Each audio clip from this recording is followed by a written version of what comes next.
ನಮಸ್ಕಾರ ಸ್ನೇಹಿತರೆ, ಇಂದಿನ ವಿಡಿಯೋದಲ್ಲಿ ನಾವು ರುಚಿಯಾದ ಪನ್ನೀರ್ ಮಟರ್ ಗ್ರೇವಿ ಮಾಡೋದು ಹೇಗೆ ಅಂತ ನೋಡೋಣ ಬನ್ನಿ. ಮನೆಯಲ್ಲೇ ರುಚಿಯಾದ ಹೆಲ್ದಿಯಾದ ಪನ್ನೀರ್ ಮಟರ್ ಗ್ರೇವಿ ಮಾಡೋದನ್ನು ನೋಡೋಣ. ಮೊದಲಿಗೆ ನಾನು ಗ್ರೇವಿಗೆ ಬೇಕಾಗಿರೋ ಮಸಾಲೆನೇ ಮಾಡ್ಕೊಳ್ಳೋಣ ಬನ್ನಿ. ನಾನಿಲ್ಲಿ 2 ಈರುಳ್ಳಿನ ತೊಗೊಂಡಿದ್ದೀನಿ, ಕೊತ್ತಂಬರಿ ಸ್ವಲ್ಪ ಪುದೀನ ತೊಗೊಳ್ಳೋಣ, 2ರಿಂದ 3 ಮೆಣಸಿನ್ಕಾಯಿ, ಸ್ವಲ್ಪ ಬೆಳ್ಳುಳ್ಳಿನ ಹಾಕ್ಕೊಳ್ಳೋಣ, ಹಾಗೆ ರುಚಿಗೆ ಗೋಡಂಬಿಯನ್ನು ಹಾಕ್ಕೊಳ್ಳೋಣ. ಈಗ ಸಣ್ಣಕ್ಕೆ ರುಬ್ಕೊಳ್ಳೋಣ.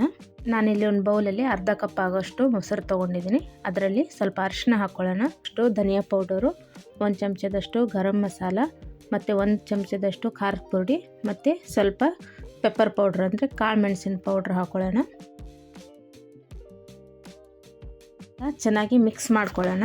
ಯಾವುದೇ ಗಂಟು ಇರದೇ ಇರ್ತಾರ ಚೆನ್ನಾಗಿ ಮಿಕ್ಸ್ ಮಾಡ್ಕೊಳ್ಳೋಣ.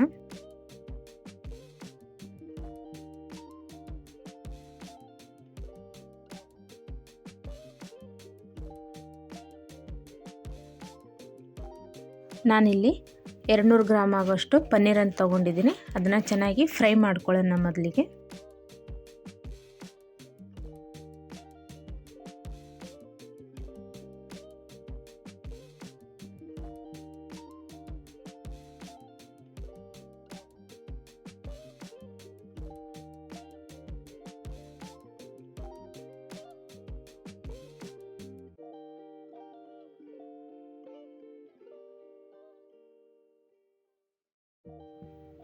ಸ್ವಲ್ಪ ಎಣ್ಣೆಯಲ್ಲಿ ಮಸಾಲೆ ಪದಾರ್ಥನ ಹಾಕ್ಕೊಳ್ಳೋಣ. ನಾನಿಲ್ಲಿ 2ರಿಂದ 3 ಕಾಳು ಮೆಣಸು, ಸ್ವಲ್ಪ ಲವಂಗ, ಚಕ್ಕೆ ಮತ್ತು ಪಲಾವ್ ಎಲೆಯನ್ನು ತೊಗೊಂಡಿದ್ದೀನಿ.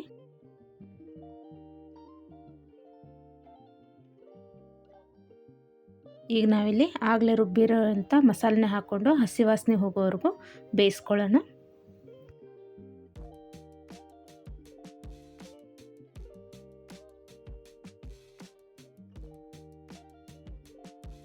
ಇಲ್ಲಿ ನಾನು ಹಸಿ ಬಟಾಣಿಯನ್ನು ತೊಗೊಂಡಿದ್ದೀನಿ, ಅರ್ಧ ಕಪ್ ಅಷ್ಟು.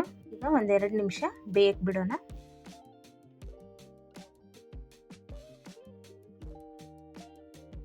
ಚೆನ್ನಾಗಿ ಬೇಯ್ತಾ ಇರುವಾಗ ನಾವು ಮೊಸರಿನ ಪೇಸ್ಟ್ ಮಾಡ್ಕೊಂಡಿದ್ವಲ್ಲ ಅದನ್ನು ಹಾಕಿ ಚೆನ್ನಾಗಿ ಕೈ ಆಡಿಸೋಣ.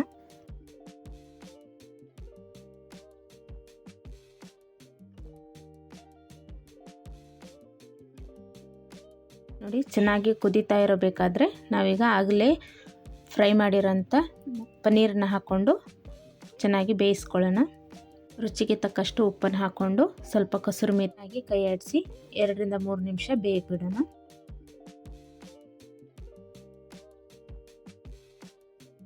ಈಗ ನೋಡಿ, ಪನ್ನೀರ್ ಗ್ರೇವಿ ರೆಡಿಯಾಗಿದೆ. ಸ್ವಲ್ಪ ಕೊತ್ತಂಬರಿನ ಹಾಕ್ಕೊಂಡು ಮತ್ತೆ ಬೇಯಿಸೋದು ಬೇಡ, ಗ್ಯಾಸ್ ಆಫ್ ಮಾಡಿ ಬಿಡೋಣ.